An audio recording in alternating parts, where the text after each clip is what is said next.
হঠাৎ করে আমার চাচাতো বোন শিউলি আমার সামনে তার জামা কাপড় খুলে পুরো নগ্ন হয়ে যায়। তার এমন কাণ্ড দেখে আমি হতবাক হয়ে গেলাম। সাথে সাথে নিজের চোখ বন্ধ করে বললাম, এসব তুই কি করছিস? আমি তোর ভাই, প্লিজ এমন করিস না। বাসায় কেউ আমাদের এইভাবে দেখলে কি ভাববে? যে যাই ভাবে ভাবুক, তাতে আমার কিছু আসে যায় না। আমি তোকে ভালোবাসি, আমি তোর জন্য সব কিছু করতে পারি। তুই শুধু আমার। দেখ আমার মধ্যে কি নেই, আমি তোকে আমার শরীর দিয়ে দিলাম। শিউলির কথা শুনে আমি তার গালে ঠাস করে একটা থাপ্পড় বসিয়ে দিলাম। থাপ্পড় খেয়ে শিউলি তার জামা কাপড় ঠিক করে নেয় আর খাটের উপরে বসে কান্না করতে শুরু করে দেয়। আমি শিউলিকে বললাম, আমি তোকে নিজের ছোট বোনের মতো দেখি। আর তুই কি না? ছি, আর তুই কি জানিস না আমি স্নেহাকে কতটা ভালোবাসি? আমি তোকে স্নেহার সাথে কোনোভাবেই সহ্য করতে পারি না। আমি চাই তুই শুধুই আমার হয়ে থাক। তুই আমার না হলে আমি তোকে আর কারোর হতে দেব না। এই কথা বলেই শিউলি এবার নিজের ঠোঁটে লিপস্টিক নিজের হাত দিয়ে পুরো ঠোঁটে লেপটে দেয় আর তার জামার হাতা টান দিয়ে ছিঁড়ে ফেলে। আমি নির্বাক হয়ে তাকিয়ে রইলাম শিউলির দিকে। আমি বললাম, এসব কি করছিস তুই শিউলি? তোর কি মাথা খারাপ হয়ে গেল নাকি?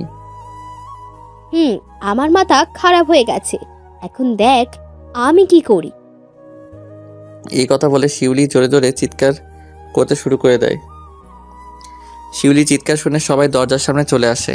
আমি দরজার দিকে এগিয়ে যেতেই শিউলি আমাকে একটা টান মেরে খাটের উপর ফেলে দিয়ে শিউলি দরজা খুলে দেয়। আর দরজা খুলে দেখে আমার আব্বু আম্মু আর শিউলির আব্বু আম্মু দাঁড়িয়ে আছে। শিউলি গিয়ে তার আম্মুকে জড়িয়ে ধরে কান্না করতে শুরু করে দেয়। আর সবাই রুমের দিকে তাকিয়ে দেখে আমি রুমের ভিতরে। সবাই আমার দিকে খারাপ নজরে তাকিয়ে আছে। আমি আমার বাবার কাছে গিয়ে বললাম, আব্বু, আমি কিছু করিনি, বিশ্বাস করো। আমি এই কথা বলার সাথে সাথে আমার আব্বু আমার গালে ঠাস করে একটা থাপ্পড় বসিয়ে দিল। আমি গালে হাত দিয়ে আব্বুর দিকে তাকিয়ে রইলাম আর আমার চোখ দিয়ে টপ টপ করে পানি পড়তে শুরু করে দিল। এই প্রথম আমার আব্বু আমার গায়ে হাত তুললেন। এবার শিউলির আব্বু শিউলির মাথায় হাত রেখে বলল, কিরে মা, কি হয়েছে? ঈশান তোর সাথে কি করেছে? শিউলি মিথ্যা কান্না করতে করতে বলল, আবু, ঈশান ভাইয়া আমাকে বলল তার জন্য এক গ্লাস পানি নিয়ে আসতে। আমি পানি নিয়ে আসতেই ঈশান ভাইয়া রুমের দরজা বন্ধ করে দেয়। এই কথা বলে শিউলি তার বাবাকে জড়িয়ে ধরে কান্না করতে শুরু করে দেয়। আমি শিউলিকে বললাম, দেখ বোন, তুই কেন মিথ্যা কথা বলছিস আমার নামে? তুই সত্যিটা বল সবার কাছে, আমি তোর সাথে কোনো খারাপ কিছু করিনি। শিউলির আম্মু শিরিন বলল, ছি ঈশান, আমি কখনো ভাবতে পারিনি তুমি আমার মেয়ের এত বড় ক্ষতি করার চেষ্টা করবে। আমি তো তোকে সবসময় নিজের ছেলের মতো দেখে আসছি, আর সেই তুই আমার মেয়ের ক্ষতি করার চেষ্টা করলি। কাকে বিশ্বাস করুন, শিউলি মিথ্যে কথা বলছে। আমি শিউলির সাথে কোনো খারাপ কিছু করতে চাইনি। আমি তোকে নিজের ছোট বোনের মতোই দেখি, তাহলে আমি কেন ওর ক্ষতি করার চেষ্টা করব? আমার কথা শেষ হওয়ার আগেই আব্বু আমার কলার টান দিয়ে বলল, তুই কি বলতে চাইছিস? একটা মেয়ে ইচ্ছে করে তার ইজ্জত নিয়ে মিথ্যা কথা বলছে? তোকে নিয়ে একটা সময় আমি আর তোর মা সবার কাছে গর্ব করতাম, আর তুই কিনা, ছি, ভাবতেও আমার নিজের প্রতি ঘৃণা হচ্ছে। হ্যাঁ আব্বু, ও সব মিথ্যা কথা বলছে, বিশ্বাস করো আমাকে। উল্টো আমি আর কিছুই বলতে পারলাম না। আমি এখানেই স্তব্ধ হয়ে গেলাম, কারণ আমি জানি এখন আমি যাই বলি না কেন কেউ আমার কথা বিশ্বাস করবে না। এবার আব্বু একটা লাঠি নিয়ে এসে আমাকে মারতে শুরু করে দেয়। আমার মার খাওয়া দেখে আমার আম্মুর চোখ দিয়ে টপ টপ করে পানি পড়ছে। আমি আর ব্যথা সহ্য করতে না পেরে আব্বুর পা ধরে বললাম, আব্বু, আমি কিছুই করিনি, আমাকে আর মেরো না, আমি আর সহ্য করতে পারছি না। কিন্তু আব্বু আমার কথা কানে না নিয়ে আমাকে মারতেই থাকে। আমি আমার আম্মুর কাছে গিয়ে বললাম, আম্মু, তুমি তো তোমার ছেলেকে খুব ভালো করে জানো, তোমার ছেলে কখনো কোনো মেয়ের সম্মান নষ্ট হবে এমন কিছু করবে না। আম্মু শুধুই নীরবে চোখের পানি ফেলছে, আমার অসহায় মুখের দিকে একটিবার তাকালোও না। আব্বু আমাকে মারতে মারতে একটা সময় গিয়ে সে ক্লান্ত হয়ে যায়, তাও আমাকে মারতে থাকে। আমি মা বাবা বলে চিৎকার করতে থাকি। এবার আমার কাকা এসে আব্বুকে থামিয়ে দেয় আর আব্বু আমার রুম থেকে বেরিয়ে চলে যায়।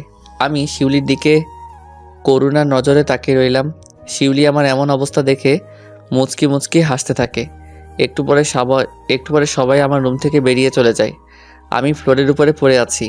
এইবার আমাদের পরিচয়টা দিয়ে দেই। আমি ঈশান, মাত্র ইন্টার সেকেন্ড ইয়ারে পড়াশোনা করছি। আমরা দুই ভাই, আমি ছোট, আমার বড় ভাই বাহিরে থাকে, শিউলি আমার চাচাতো বোন। আর আমরা সবাই একই বাড়িতে থাকি। এক বাড়িতে আমি, মা বাবা, আমার ভাবি, দাদি আর শিউলির মা বাবা আর শিউলি। শিউলি আমার থেকে 1 বছরের ছোট, আর শিউলি আমার সাথে একই কলেজে পড়াশোনা করে। শিউলি আমার 1 ক্লাসের জুনিয়র। আমার গার্লফ্রেন্ড স্নেহা। স্নেহা আর আমার রিলেশন সেই স্কুল লাইফ থেকে। আমাদের 3 বছরের রিলেশন। আমরা দুজন দুজনকে অনেক ভালোবাসি। স্নেহা আমি একই ক্লাসে। এবার গল্পে ফিরে আসি। আমি ফ্লোরের উপরে শুয়ে আছি। আমার দাদি আমার কথা শুনে দৌড়ে আমার কাছে চলে আসে। দাদি এসে দেখে আমি ফ্লোরের উপরে শুয়ে আছি। দাদি আমার কাছে এসে বলল, কি রে, কি শুনি এসব? আমি তো জানি আমার নাতি এসব কখনো করতে পারে না। আমি আমার দাদিকে জড়িয়ে ধরে কান্না করতে থাকি। দাদি আমার চোখের পানি মুছে দিয়ে বলল, কি হয়েছে আমাকে বল তুই সব কিছু। দাদি কি হয়েছে? আমি তোমাকে সেটা বলতে পারবো না, কিন্তু বিশ্বাস করো আমি কিছুই করিনি। আমার কথা কেউ বিশ্বাস করছে না। এমন সময় আমার ভাবিও চলে আসে। আব্বু অন্য রুম থেকে দাদিকে ডাক দিয়ে নিয়ে যায়। ভাবি আমার কাছে এসে বলল, কি হয়েছে ভাই? এসব কি সত্যি নাকি? আমি মাথা নিচু করে রইলাম। ভাবি আমার ব্যাপারটা বুঝতে পেরে ভাবি বলল, তুমি আমাকে সব সত্যি কথা খুলে বলো। ভাবি বলতে পারি, কিন্তু তোমার আমাকে কথা দিতে হবে, তুমি কাউকে কিছু বলবে না। কথা দিলাম ভাই, তুমি আমাকে সব বলো। এবার আমি ভাবিকে সব সত্যি বলে দিলাম। ভাবি আমার কথা শুনে বলল, তুমি এই সত্যি কথা সবাইকে বললে না কেন? বললে কি হতো? আমি জানি কেউ আমার কথা বিশ্বাস করবে না। যেখানে আমি বারবার বলছি আমি কিছুই করিনি, আমার মা বাবা কেউ আমার কথা বিশ্বাস করেনি।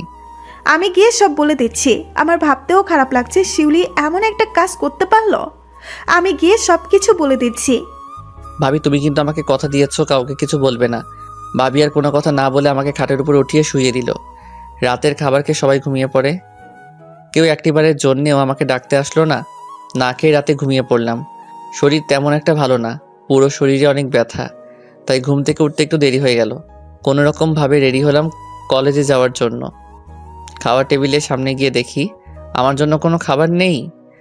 আমার যেই মা আমাকে ছাড়া খাবার খায়নি কখনো, সেই মা এখন আমাকে না ডেকে খাবার খেয়ে নেয়। নিজের অজান্তেই আমার চোখ দিয়ে টপ টপ করে পানি পড়তে শুরু করে দিল। নিজের চোখের পানি মুছে বের হতে যাব, এমন সময় মনে হলো কেউ আমার হাত ধরে রেখেছে। পিছনে তাকিয়ে দেখি ভাবি আমার হাতে একটা 100 টাকার নোট দিয়ে বলল, কলেজে যাওয়ার পথে নাস্তা করে নিও। আমি আর কিছু না বলে কলেজের উদ্দেশ্যে রওনা দিলাম। কিছুক্ষণের মধ্যে কলেজে চলে গেলাম। কলেজে গিয়ে দেখি সবাই আমার দিকে কেমনভাবে তাকিয়ে আছে। তাহলে কি শিউলি কলেজে এসে সবাইকে আমার নামে মিথ্যা কথা বলে দিয়েছে? আমি এবার স্নেহাকে খুঁজতে শুরু করে দিলাম। খুঁজতে খুঁজতে দেখি স্নেহা একটা গাছের নিচে বসে আছে একা। আমি স্নেহার দিকে এগিয়ে যেতে থাকি, কারণ আমি জানি সবাই আমাকে অবিশ্বাস করলেও স্নেহা আমাকে অবিশ্বাস করবে না। ঈশান স্নেহার দিকে এগিয়ে যেতে থাকে। ঈশানের ভেতরে একটা ভয়ও কাজ করছে। শিউলি যদি আবার স্নেহাকে মিথ্যে বানোয়াট কথাগুলো বলে দেয়। ঈশান স্নেহার কাছে গিয়ে স্নেহার কাঁধের উপরে হাত রাখতেই স্নেহা উঠে দাঁড়িয়ে ঈশানের গালে ঠাস করে একটা থাপ্পড় বসিয়ে দিল। ঈশান হতবাক হয়ে স্নেহার দিকে তাকিয়ে রইল। এবার স্নেহা রাগী কণ্ঠে ঈশানকে বলল, তোর সাহস কি করে হয় আমাকে স্পর্শ করার? তোর মতো এমন বাজে লোক আমি আর দুটো দেখিনি। কি বলছো স্নেহা? কি হয়েছে তোমার? এমন করো কেন? স্নেহার গালে হাত দিয়ে বললাম কথাটা। স্নেহা এক ঝটকায় আমার হাত সরিয়ে দিল। হাত সরিয়ে দিয়ে বলল, তুই আবার আমাকে স্পর্শ করিস? তোর মতো নোংরা মানুষ আমাকে স্পর্শ করলে আমার শরীরও নোংরা হয়ে যাবে। তুই কিভাবে পারলি নিজের বোনের সম্মানের দিকে যোগ দিতে? তোর যখন এতই দরকার ছিল আমাকে বলতি, আমি না হয় তোকে সব দিয়ে দিতাম।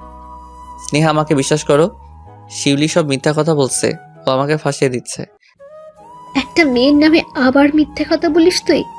একটা মেয়ে নিজের নামে এমন মিথ্যে কথা বলে? একটা মেয়ে কি নিজের ইজ্জত নিয়ে কথা বলতে পারে? আরে আমি কাকে কি বলছি? তুই আমার সামনে থেকে চলে যা। তোর মুখ আমি আর জীবনে দেখতে চাই না। স্নেহা সবাই আমাকে অবিশ্বাস করেছে। আমি ভাবলাম আমাকে কেউ বিশ্বাস না করলেও তুমি তো অন্তত আমাকে বিশ্বাস করবে। তুমিও সবার মতো আমাকে অবিশ্বাস করলে। তোমার সাথে আমার এতদিনের সম্পর্ক, তুমি আমাকেই চিনলে। আমার সব থেকে বেশি কষ্ট এখন হচ্ছে। দেখ, তোর সাথে কথা বলতে আমার ঘৃণা হচ্ছে। তুই আমার সামনে থেকে চলে যা। আর কোনোদিন আমার সাথে যোগাযোগ করার চেষ্টা করবি না।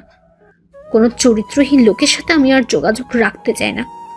এই কথা বলে স্নেহা চলে যেতে চাইলে আমি আবার স্নেহার হাত ধরে বললাম, স্নেহা আমার কথাটা একটু শোনো প্লিজ। আমি তোর কোনো কথা শুনতে চাই না। এই কথা বলে স্নেহা আবার চলে গেল।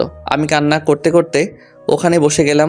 কিছুক্ষণ পরে আমি ক্লাসের দিকে হাঁটা শুরু করে দিলাম। ক্লাসের ভিতরে ঢুকতেই সবাই আমার দিকে কেমনভাবে তাকিয়ে আছে। আমি গিয়ে আমার বন্ধু তুহিনের পাশে বসলাম। তুহিন আমাকে বলল, কিরে ঈশান, তোর নামে এসব কি শুনি আমি? তুই নাকি তোর চাচাতো বোন শিউলির সাথে খারাপ কিছু করার চেষ্টা করছিস? না দোষ, সব কিছুই মিথ্যা। শিউলি আমাকে ফাঁসানোর জন্য সবার কাছে মিথ্যা কথা বলেছে। কিন্তু কেন? এরপর আমি সব কিছুই তুহিনকে বললাম। এবার কি করবি তুই? শিউলি যে সবার কাছে বলছে এসব, এখন তো সবাই তোকে খারাপ ভাবছে। আমি বুঝতে পারছি না আমি কি করব। এমন সময় ক্লাসে স্যার চলে আসে। স্যারকে দেখে সবাই দাঁড়িয়ে যায়, আমিও দাঁড়িয়ে যাই। তারপর স্যার সবাইকে বসতে বলে। একটু পরে স্যারের চোখ আমার দিকে পড়তে স্যার আমাকে দাঁড়াতে দাঁড়াতে বলল, আমিও দাঁড়িয়ে গেলাম।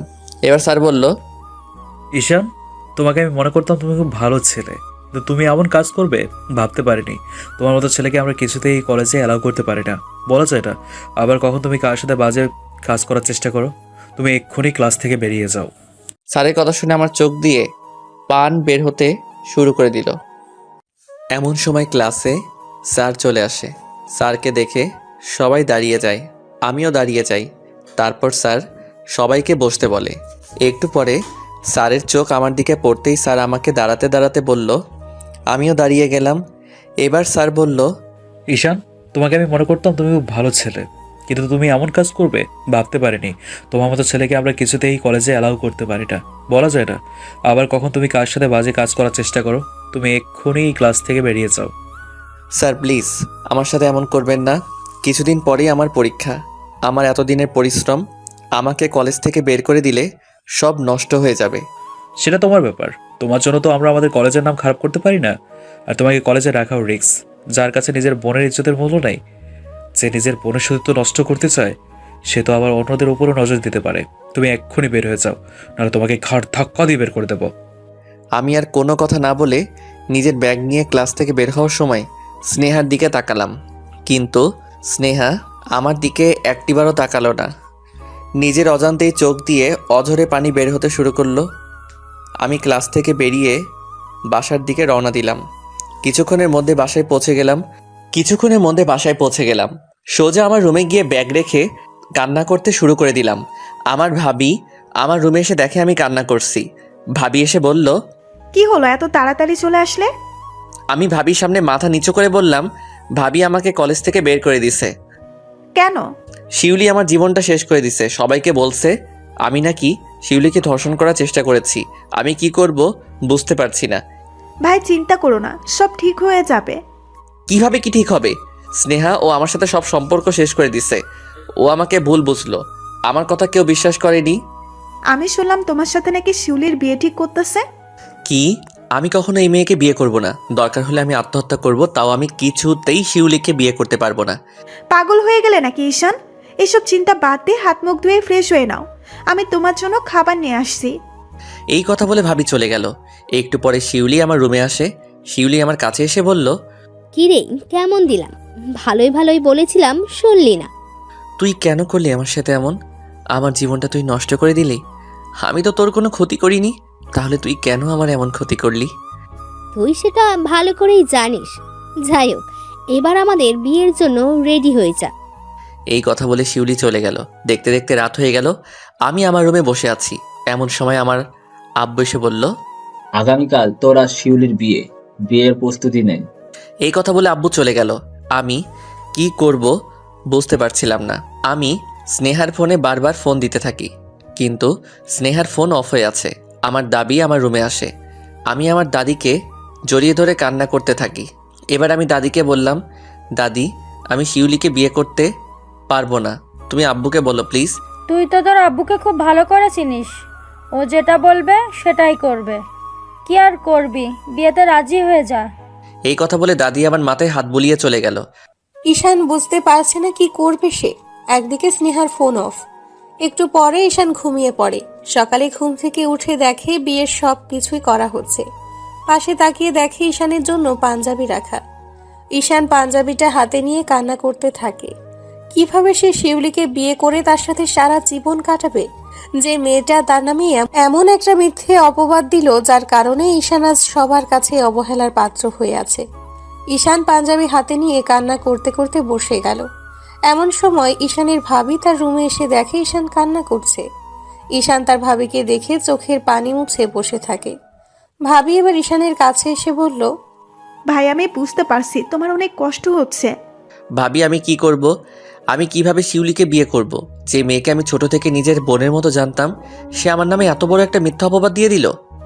ভাই তুমি একটা কাজ করো, কি কাজ? তুমি এক্ষুনি এখান থেকে পালিয়ে চলে যাও। এখানে থাকলে তোমাকে শিউলির মতো একটা বাজে মেয়েকে বিয়ে করতে হবে। তুমি এখান থেকে চলে যাও ভাই। এই নাও, এখানে কিছু টাকা আছে, এটা দিয়ে তোমার কিছুদিন কেটে যাবে, পরে একটা ব্যবস্থা করবে। আমি কান্নামাখা চোখে ভাবির দিকে তাকিয়ে রইলাম। ভাবি আমার হাতে টাকাগুলো ধরিয়ে দিয়ে বলল, তুমি চলে যাও এক্ষুনি, এখন সবাই বিজি আছে, এটাই সময়। এবার আমি নিজের চোখের পানি মুছে আমার কিছু জামা কাপড় নিয়ে ভাবির থেকে বিদায় নিয়ে বেরিয়ে যাওয়ার সময় দাদির রুমে গেলাম। দাদির রুমে গিয়ে দেখি দাদি শুয়ে আছে। দাদির পায়ে হাত দিয়ে সালাম করতে দাদির চোখ খুলে তাকিয়ে আমাকে বলল, কিরে তুই ব্যাগ নিয়ে কোথায় যাচ্ছিস? আমি চলে যাচ্ছি, এখানে থাকলে আমার জীবনটা শেষ হয়ে যাবে, আমি এই বিয়ে করতে চাই না। দাদি আমার ব্যাপারটা বুঝতে পেরে আমাকে জড়িয়ে ধরে কান্না করে দিল। দাদিকে বললাম, আমার মা বাবার দিকে খেয়াল রেখো দাদি, আসি আমি। এই কথা বলে নিজের চোখ মুছে বেরিয়ে পড়লাম বাসা থেকে। বাসা থেকে বেরিয়ে একটা রিক্সা নিয়ে নিলাম। তারপর রিক্সার মধ্যে উঠে রেল স্টেশনের দিকে চলে গেলাম। উদ্দেশ্য ঢাকা চলে যাব। গ্রামে আমার থাকাটা রিস্ক হয়ে যাচ্ছে, কেউ আমাকে এখানে দেখলেই বাসায় নিয়ে চলে যাবে। একটা টিকিট কেটে নিলাম। এবার আমি ট্রেনের অপেক্ষা করে বসে আছি, মনের ভিতরে অজানা ভয়। টিকিট তো কেটে নিলাম, কিন্তু আমি যাবোটা কোথায়? ঢাকা তো আমার পরিচিত কেউ নেই, আর ঢাকা কখনো যাইনি। এসব ভাবছি বসে বসে। এমন সময় একটা মেয়ে এসে বলল, এই যে মিস্টার শুনছেন? মেয়েটার কথা আমার কান অবধি আসছে না, আমি চিন্তায় ডুবে আছি। এবার মেয়েটা আমাকে ধমক দিয়ে বলল, এই আপনি কি কানে শোনেন না? মেয়েটার ধমক শুনে আমার হুঁশ ফিরে আসলো। আমি বললাম, কি হয়েছে? কি হয়েছে মানে কি? আপনাকে আমি সেই কখন থেকে ডেকেই যাচ্ছি, আপনারা কোনো পাত্তাই দিচ্ছেন না। দুঃখিত, আমি খেয়াল করিনি। মন কই থাকে? হ্যাঁ, কতবার ডাকছি আমি। মেয়েটার এত প্রশ্ন শুনে একটু রাগী কণ্ঠে বললাম, কিছু বলবেন? রাগ দেখাচ্ছেন কেন? আজব, আমি আপনাকে রাগ দেখাবো কেন? কি সমস্যা সেটা বলুন আমাকে। আসলে একটা জিনিস জানার ছিল। কি জিনিস বলুন? আমি এখানে নতুন এসেছি, ফ্রেন্ডদের সাথে আসছি, কিন্তু সবাই আমাকে রেখে চলে গেছে। এখানকার কোনো কিছুই আমি চিনি না। যদি বলতেন এখানে টিকিট কাউন্টারটা কোন দিকে। এটা তো এখানে যে কাউকে জিজ্ঞেস করলেই হতো, যে কেউ দেখিয়ে দিত। কিন্তু আমি শুনেছি এখানের মানুষ নাকি খুব খারাপ হয়, আর এখানে নাকি টাকা পয়সা নিয়ে চলে যায়। তাই কাউকে জিজ্ঞেস করার সাহস পাইনি, তাই আপনাকে জিজ্ঞেস করলাম। তা আপনার কি করে মনে হলো আমি ভালো মানুষ? আমিও তো এমনই হতে পারতাম। আরে না, মানুষ দেখলেই আমি চিনতে পারি কে কেমন। আমি জানি আপনি খুব ভালো। আচ্ছা এবার বলুন টিকিট কাউন্টারটা কোন দিকে। এবার আমি মেয়েটাকে টিকিট কাউন্টার দেখিয়ে দিলাম। তারপর আবার চুপচাপ হয়ে বসে রইলাম। কিছুক্ষণের মধ্যে ট্রেন চলে আসে। তারপর আমি ট্রেনে উঠে আমার সিট খুঁজে বের করে বসে রইলাম। জানালার পাশেই পড়েছে আমার সিট। নিজের সিটে বসে বাহিরের দিকে তাকিয়ে রইলাম। হঠাৎ করে একটা মেয়ে কণ্ঠে শুনে তাকাতেই দেখি সেই মেয়েটা আমাকে বলল, আরে আপনি এখানে কি করছেন? দেখছেন না ফুটবল খেলছি। আরে কি বলছেন এসব? আমি দেখি আপনি ট্রেনের ভিতরে বসে আছেন। তো দেখছেন যখন, এত প্রশ্ন কেন করছেন? বাবা, মনে হয় খুব রেগে আছেন। বাই দ্য ওয়ে, আমি নুসরাত। আপনার নাম কি? আমি ঈশান। ও, আপনি যাবেন কোথায়? জানি না, ট্রেন যেই অবধি যায়। এত কথা না বলে চুপচাপ থাকুন। দূর, আপনি যেন কেমন। ঈশান আর কোনো কথা না বলে আবার বাহিরের দিকেই তাকিয়ে রইল। এবার ট্রেন চলতে শুরু করে দিল। ঈশান বাহিরের দিকে তাকিয়ে রইল। এদিকে নুসরাত বারবার ঈশানের দিকে তাকাচ্ছে। নুসরাত বলল, আচ্ছা আপনি চুপচাপ হয়ে থাকেন কেন? কথা বলতে ভালো লাগছে না তাই। ও, বাসা থেকে চলে যাচ্ছেন সেই জন্য মন খারাপ নাকি? না। আপনার ফোনটা একটু দেবেন প্লিজ। কেন? আসলে আমার ফোন অফ হয়ে গেছে, বাসা একটা কল দিব। সবাই হয়তো আমার জন্য চিন্তা করছে। আমি আর কোনো কথা না বলে ফোন বের করে নুসরাতের হাতে দিয়ে দিলাম। তারপর সে কলে কথা বলতে শুরু করে দিল। কথা বলে আবার আমার ফোন আমার হাতে দিয়ে দিল। আচ্ছা ঢাকাতে কি আপনার কোনো আত্মীয় আছে? না।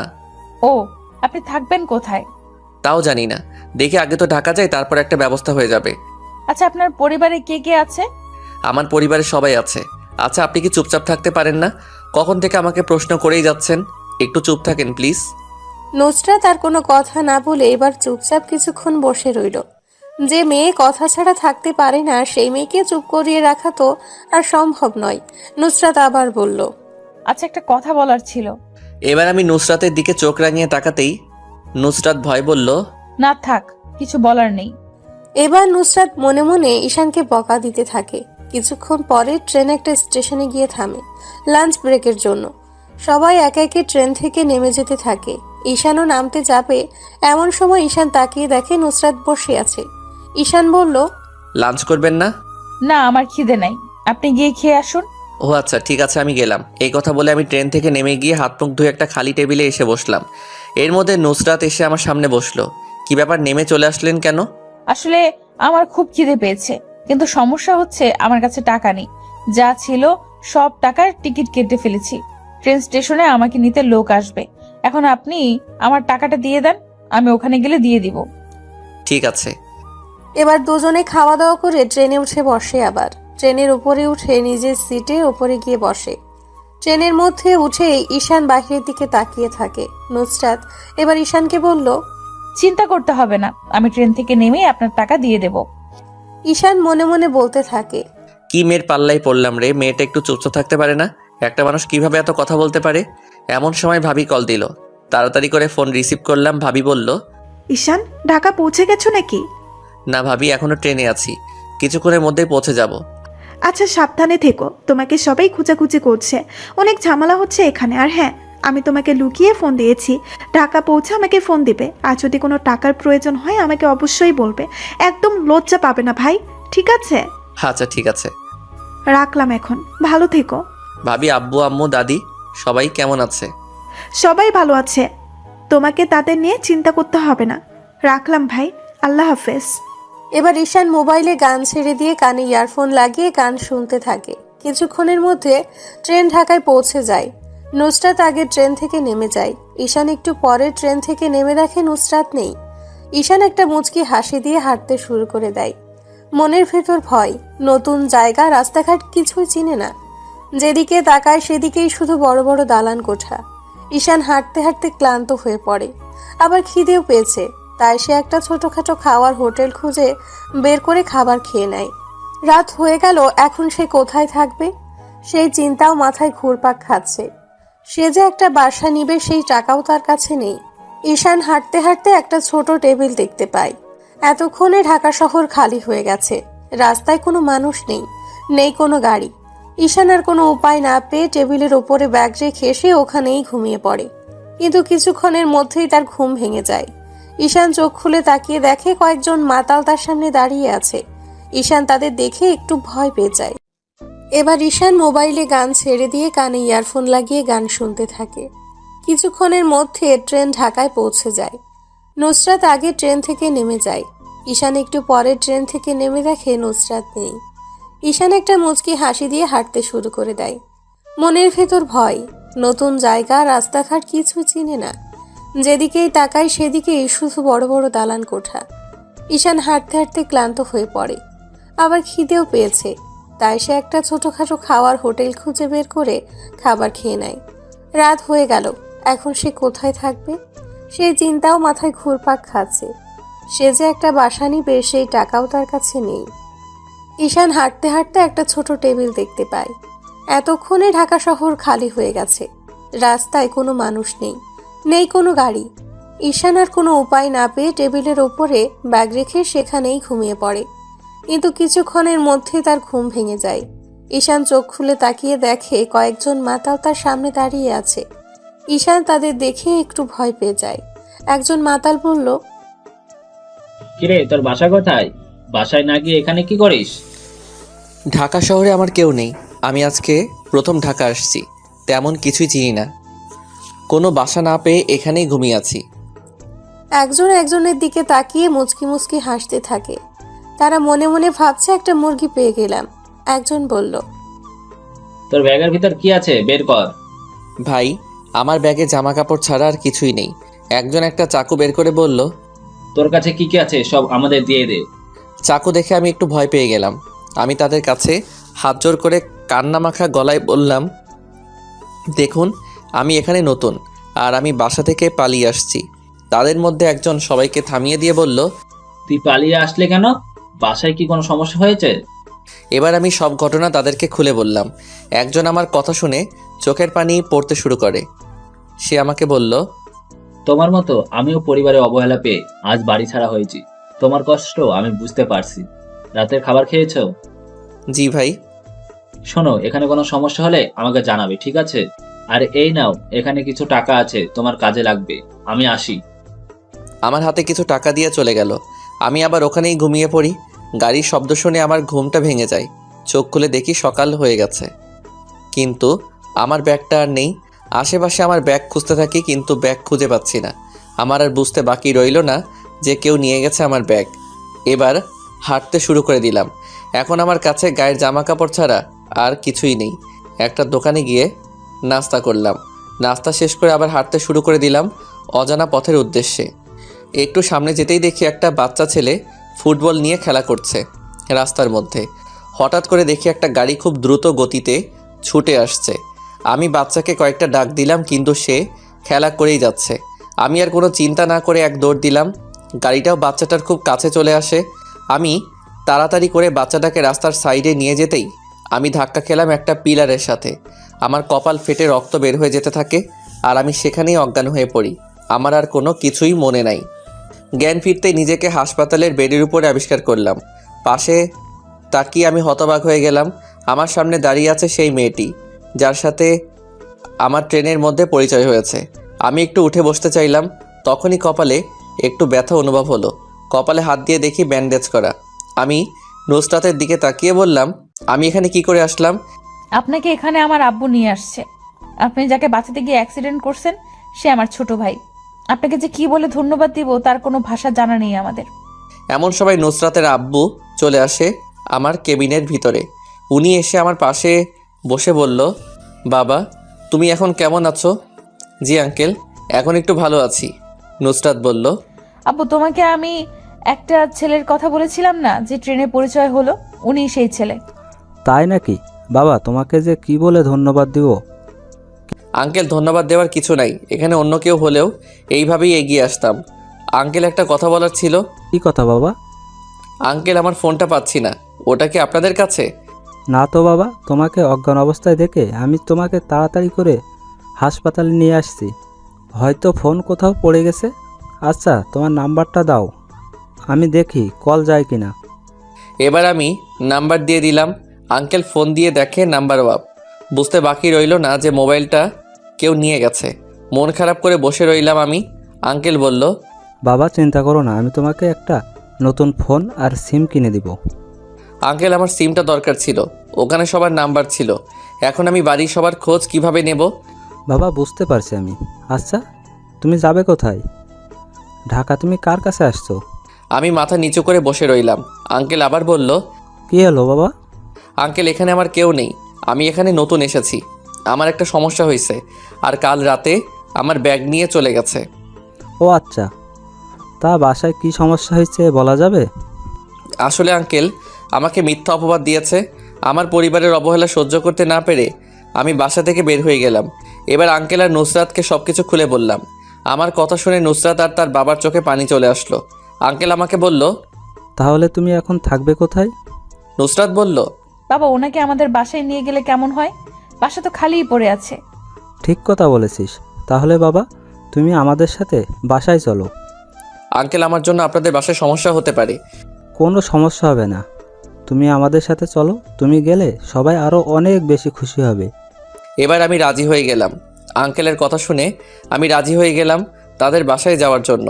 কিন্তু খুব ভয় হচ্ছে, কারণ অনেক দিন ধরেই আমার সাথে কোনো কিছুই ঠিক হচ্ছে না। ওখানে গিয়ে আবার কোন বিপদে পড়ি। মনের ভিতরে থাকা সব ভয় বাদ দিয়ে তাদের সাথে রওনা দিলাম। হাসপাতাল থেকে বেরিয়ে একটা রিক্সা নিয়ে আমাকে একটা বাসার সামনে নিয়ে চলে গেল। বাসার সামনে গিয়ে দরজার কলিং বেলে চাপ দিতে একটা মহিলা এসে দরজা খুলে আমাদের ভিতরে নিয়ে গেল। মহিলা প্রথমে আমাকে খেয়াল না করলেও পরে খেয়াল করে বলল, এই ছেলেটা কে? আঙ্কেল বলল, আরে তোমাকে একটা ছেলের কথা বলেছিলাম না, ও সেই ছেলে যে আমাদের ছেলে নয়নকে গাড়ি অ্যাক্সিডেন্ট থেকে বাঁচালো। ও আচ্ছা, বাবা তুমি দাঁড়িয়ে আছো, এখানে বসো, আমি গিয়ে তোমার জন্য নাস্তা নিয়ে আসছি। আঙ্কেল বলল, এত তাড়াহুড়ো করার কিছু নেই, ও আজ থেকে এখানেই থাকবে। আমাদের ছেলের মতো। আঙ্কেলের কথা শুনে আন্টি একটা মিষ্টি হাসি দিয়ে বলল, তাহলে তো ভালোই হলো। তাদের এসব দেখে আমার চোখে পানি চলে আসলো। যেখানে আমার পরিবারের কেউ আমাকে বিশ্বাস করেনি, যারা আমাকে জন্ম দিয়েছে তারা আমাকে অবিশ্বাস করেছে, আর এখানে এনারা আমাকে ভালোভাবে চিনেও না, আর সবাই আমার কত খেয়াল রাখছে। এসব ভাবতে ভাবতে আমার চোখ থেকে পানি গড়িয়ে পড়ল। আন্টি আমার চোখের পানি দেখে বলল, বাবা তুমি কান্না করছো কেন? কি হয়েছে তোমার? আন্টি এটা কোনো কষ্টের কান্না না, আসলে যেখানে আমার পরিবার আমাকে বিশ্বাস করেনি, সেখানে আমি আপনাদের কাছে অপরিচিত হয়েও আপনার কিভাবে আমাকে আপনাদের পরিবারের একজন করে রেখেছেন। কান্না করো না বাবা, তুমি যাও, হাত মুখ ধুয়ে আসো, আমি তোমাদের জন্য খাবার নিয়ে আসছি। আঙ্কেল নুসরাতকে বলল, মা যা, ঈশানকে তার রুম দেখিয়ে দে। ঠিক আছে আব্বু। এবার নুসরাত আমাকে নিয়ে একটা রুমে চলে গেল। মেয়েটা এখনও সেই বকবক শুরু করে দিল। নুসরাত আমাকে বলল, আচ্ছা আমাদের বাসায় কি আপনার পছন্দ হয়েছে? আমি একটা মুচকি হাসি দিয়ে বললাম, আপনাদের বাসাটা খুব সুন্দর আর খুব গোছালো। সব আমার হাতে, এই বাড়ির সব কাজ আমিই করি। ও তার মানে এই বাড়ির কাজের মেয়ে আপনি? এই কথা বলেই আমি অন্যদিকে ফিরে হাসতে শুরু করলাম। একটু পরে নুসরাতের দিকে তাকাতেই দেখি মেয়েটা রেগে লাল হয়ে গেছে, রাগে ফসফস করে ফুলছে। আমি আর দাঁড়িয়ে না থেকে ওয়াশরুমের ভিতরে চলে গেলাম, ভয় বের হচ্ছিলাম না। একটু পরে দরজাটা একটু সরিয়ে দেখলাম মেয়েটা আছে কিনা। আমাকে চোরের মতো উকি মারতে দেখে নুসরাত খিলখিল করে হাসতে শুরু করলো। মেয়েটার হাসি শুনে এবার একটু ভয় কমে গেল। নুসরাত আমার দিকে এগিয়ে এসে বলল, আমাদের বাসার মেহমান, তাই কিছু বললাম না, খেতে আসুন। এবার চুপচাপ করে নুসরাতের সাথে খেতে চলে গেলাম। সবাই একসাথে খেতে বসলো। নয়ন আমাকে বলল, ভাইয়া আমি রাতে আপনার সাথে ঘুমাবো, ঠিক আছে? আমি মুচকি হাসি দিয়ে বললাম, ঠিক আছে। এবার সবাই আমার দিকে খাবার এগিয়ে দিতে থাকে। হুট করে আমার মায়ের কথা মনে পড়ে গেল। তখনই চোখ থেকে পানি বের হতে শুরু করলো। আন্টি বলল, বাবা কি হয়েছে তোমার আবার? আসলে আন্টি আমার মায়ের কথা খুব মনে পড়ছে। এমন সময় আমার আম্মু আমাকে নিজে খাইয়ে দিতেন। এই ব্যাপার, আসো আমি তোমাকে খাইয়ে দিচ্ছি। এবার আন্টি আমাকে তার নিজের হাতে খাইয়ে দিতে থাকে। আমাকে খাইয়ে দিতে দেখে নুসরাত বলল, এখন তো আমরা পর হয়ে গেছি, তাই না আম্মু? সবাই খিলখিল করে হেসে দিল। তারপর খাওয়া দাওয়া শেষ করে আমি আমার রুমে চলে গেলাম। রুমে গিয়ে খাটের উপরে বসতেই নয়ন আর নুসরাত চলে আসলো। নয়ন এসে আমার পাশে বসলো। নুসরাত বলল, আনার ভাই কিন্তু আপনাকে অনেক জ্বালাতে পারে, সাবধানে থাকবেন। আর কোনো সমস্যা হলে আমাকে ডাকবেন, আমি পাশের রুমে আছি। আপু তুই মানে মিথ্যে কথা কেন বলিস? আমি কাউকে জ্বালাই না, তুই যা, এখন আমরা ঘুমাবো। নয়নের কথা শুনে নুসরাত নয়নের দিকে তাকিয়ে চোখ দিয়ে কিছু একটা ইশারা করলো। নুসরাত বলল, আচ্ছা ঠিক আছে, অনেক রাত হয়েছে, ঘুমিয়ে পড়ুন। এই কথা বলে নুসরাত চলে গেল। আমি আর নয়ন শুয়ে আছি। নয়ন বলল, ভাইয়া তোমার বাসায় কে কে আছে? নয়নকে সব বললাম আমার বাসায় কে কে আছে। আমার শরীরটা একটু খারাপ লাগছে, তাই নয়নকে বললাম ঘুমিয়ে পড়তে। আমিও ঘুমিয়ে পড়লাম। পরের দিন সকালে ঘুম থেকে উঠে দেখি নয়ন নেই। আমি উঠে ফ্রেশ হতেই ওয়াশরুমের ভিতরে চলে গেলাম। ফ্রেশ হয়ে বেরিয়ে এলাম খালি গায়ে। ওয়াশরুম থেকে বেরিয়ে এসে দেখি নুসরাত আমার রুমে। আমি খালি গায়ে থাকা একটু লজ্জা পেয়ে গেলাম। তাড়াতাড়ি করে একটা টি শার্ট গায়ে দিতে দিতে বললাম, আপনি এত সকালে এখানে কেন? এত সকাল, তাই না? ঘড়ির দিকে খেয়াল আছে? নুসরাতের কথা শুনে আমি ঘড়ির দিকে তাকিয়ে হতবাক হয়ে গেলাম। ঘড়িতে 10টা বেজে গেছে। হয়েছে, নাস্তা করতে আসুন। আমি নাস্তা করতে চলে গেলাম। নাস্তা খেয়ে নিজের রুমে বসে রইলাম। একটু পরে নুসরাত আমার রুমে আসলো। নুসরাত আমার রুমে এসে বলল, আপনার সাথে গল্প করতে আসলাম। কি গল্প করবেন? আচ্ছা আপনি কি কখনো কাউকে ভালোবেসেছেন? হুম। আপনার লাভ স্টোরিটা শোনাবেন প্লিজ। আমার আর লাভ স্টোরি? একটা মেয়ের সাথে আমার 3 বছরের রিলেশন ছিল। আমার চাচাতো বোনের কথা বিশ্বাস করে আমার সাথে সব সম্পর্ক শেষ করে দিল। আপু তো আপনাকে ভালোবাসতো, তাই না? তাহলে সে আপনাকে অবিশ্বাস করলো কেন? জানি না, আমার বিশ্বাস ছিল সবাই আমাকে অবিশ্বাস করলেও স্নেহা আমাকে বিশ্বাস করবে, কিন্তু না, ও আমাকে অবিশ্বাস করলো। আমার একটা কথা শুনলো না। আমার অনেক কষ্ট হচ্ছিল। আমি তাকে অনেক রিকোয়েস্ট করি। নুসরাতকে সেদিনের সব ঘটনা খুলে বললাম। আমার কথা শুনে নুসরাতের মন খারাপ হয়ে গেল। আমিও চুপচাপ হয়ে বসে রইলাম। নুসরাত আমাকে বলল, আচ্ছা এখন আমি আসি। এই কথা বলে নুসরাত চলে গেল। এই বাসায় আমার দেখতে দেখতে 2 দিন পার হয়ে গেল। এখানে বসে থাকতে থাকতে নিজের কাছেও খুব খারাপ লাগছে। ভাবতেছি কিছু একটা করার দরকার, একটা চাকরি করব। নয়নকে বললাম আঙ্কেলকে ডেকে আনতে। নয়ন কিছুক্ষণের মধ্যেই আঙ্কেলকে নিয়ে আসলো। এই বাসায় আমার দেখতে দেখতে 2 দিন পার হয়ে গেল। এখানে বসে থাকতে থাকতে নিজের কাছেও খুব খারাপ লাগছে। ভাবতেছি কিছু একটা করার দরকার, একটা চাকরি করব। নয়নকে বললাম আঙ্কেলকে ডেকে আনতে। নয়ন কিছুক্ষণের মধ্যে আঙ্কেলকে নিয়ে আসলো। আঙ্কেল এসে বলল, বাবা কিছু বলবে? আঙ্কেল একটা কথা বলার ছিল। আসলে বাসায় বসে থাকতে আমার ভালো লাগছে না। খুব বোরিং লাগছে। আমি চাই একটা চাকরি করতে। কি বলছো তুমি বাবা? তোমাকে কোনো চাকরি করতে হবে না। আঙ্কেল, বাসায় বসে থাকতে আমার ভালো লাগে না। আচ্ছা, তুমি পড়াশোনা করছো কোন ক্লাস অবধি? আঙ্কেল, আমার সামনে এইচএসসি পরীক্ষা। কি বলছো তুমি? তাহলে তো তোমার এখন পড়াশোনা করা দরকার। নুসরা তো এইবার পরীক্ষা দেবে তোমার সাথে। ও, কিন্তু আমার তো আর পড়াশোনা করা হবে না। আমাকে তো কলেজ থেকে বের করে দিয়েছে। সমস্যা নাই, তুমি নুসরাতের কলেজে ভর্তি হয়ে যাবে। আগে তুমি তোমার আগের কলেজে গিয়ে ওখান থেকে ছাড়পত্র নিয়ে আসতে হবে। তুমি কাল চলে যাও গ্রামে, ওখানে গিয়ে কলেজ থেকে ছাড়পত্র নিয়ে আসবে। ঠিক আছে আঙ্কেল। তারপর আঙ্কেল চলে গেল। রাতেই গ্রামে যাওয়ার জন্য সব কিছু ঠিকঠাক করে নিলাম। সকালে তাড়াতাড়ি বের হতে হবে, সেই জন্য রাতে খাওয়া দাওয়া করে ঘুমিয়ে পড়লাম। অনেক দিন পর গ্রামে যাব, খুব ভালো লাগছে। আবার মন খারাপও হয়ে যাচ্ছে। নিজের গ্রামে যাব, আব্বু আম্মুর সাথে একটু কথাও বলতে পারবো না। এসব ভাবতেই খুব খারাপ লাগছে। তারপরও তাদের একবার দেখে আসবো। সকালে তাড়াতাড়ি করে আমি ঘুম থেকে উঠে রেডি হয়ে সবার থেকে বিদায় নিয়ে বেরিয়ে যাব। এমন সময় আঙ্কেল বলল, ঈশান, এই ফোন আমি তোমার জন্য নিয়েছি, এটা রাখো। আর ভিতরে একটা সিম আছে, কোনো সমস্যা হলে আমাকে জানাবে, আমার নাম্বার সেভ করা আছে। ধন্যবাদ আঙ্কেল। ধন্যবাদ দিতে হবে না বাবা, তাহলে যাও, সাবধানে যাবে। আমি সবার থেকে বিদায় নিয়ে বেরিয়ে পড়ব। পাশে তাকিয়ে দেখি নুসরাত মন খারাপ করে দাঁড়িয়ে আছে। নুসরাতকে বিদায় বলে বেরিয়ে পড়লাম। রেল স্টেশনে গিয়ে ট্রেনের টিকিট কেটে ট্রেনে উঠে গেলাম। 4 ঘন্টার মধ্যে আমি নিজের গ্রামে পৌঁছে গেলাম। একটা রিক্সা নিয়ে কলেজের উদ্দেশ্যে রওনা দিলাম। কিছুক্ষণের মধ্যে কলেজে পৌঁছে গেলাম। রিক্সা থেকে নামতেই আমার বন্ধু তুহিন আমাকে দেখে এগিয়ে আসে। তুহিন আমার কাছে এসে আমাকে জড়িয়ে ধরে বলল, কিরে, এতদিন কোথায় ছিলি তুই? আর তোর ফোন বন্ধ কেন? তোর কোনো খোঁজ খবর নেই। আসলে দোস্ত, আমার ফোনটা হারিয়ে গেছে, তাই কারোর সাথে কোনো যোগাযোগ করতে পারিনি। এতদিন কোথায় ছিলি সেটা তো বল আগে। এবার আমি তুহিনকে সব ঘটনা খুলে বললাম। তুহিন আমার কথা শুনে বলল, যাক, ভালোই হলো। এখন কি এখানে একবারে চলে আসলি নাকি? না রে, আজকেই আমার চলে যাব। কলেজে আসলাম, কিছু কাজ ছিল। কি কাজ? আসলে ছাড়পত্র নিতে আসছি। ঢাকা কলেজে ভর্তি হব, তাই কলেজ থেকে ছাড়পত্র নিতে আসলাম। বুঝলাম। দোস্ত, বাড়িতে সবাই কেমন আছে? মা, বাবা, ভাবি আর দাদি? দোস্ত, তোকে আর কি আর বলবো, তুই বাড়ি থেকে চলে যাওয়ার পরে তোর ভাবিকে বাসা থেকে বের করে দিয়েছে। তুহিনের মুখে এই কথা শুনে আমার মাথায় আকাশ ভেঙে পড়ল। আমি তুহিনকে বললাম, কি বলছিস এসব? ভাবিকে কেন বাসা থেকে বের করে দিবে? সবাই বলছে তোর ভাবি নাকি তোকে বাসা থেকে পালিয়ে যেতে বলছে, আর তার সাথে নাকি তোর খারাপ সম্পর্ক ছিল, তাই সবাই ভাবিকে অপমান করে বাসা থেকে বের করে দিয়েছে। উনি এখন তার বাপের বাড়িতে থাকে। তুহিনের কথা শুনে আমার চোখের পানি বের হয়ে গেল। আমার জন্য আমার ভাবিকে বাসা থেকে বের করে দিল। কোনো দোষ না করেও আমার ভাবিকে বাড়ি ছাড়া হতে হলো। ভাবির জন্য খুব খারাপ লাগছে। তুহিন বলল, কি আর করার আছে বল? কান্না করে কি করবি? তোর বাসায় যাবি নাকি? না ভাই, বাসায় যাওয়ার ইচ্ছেটা মরে গেছে। চল কলেজের ভিতরে যাই।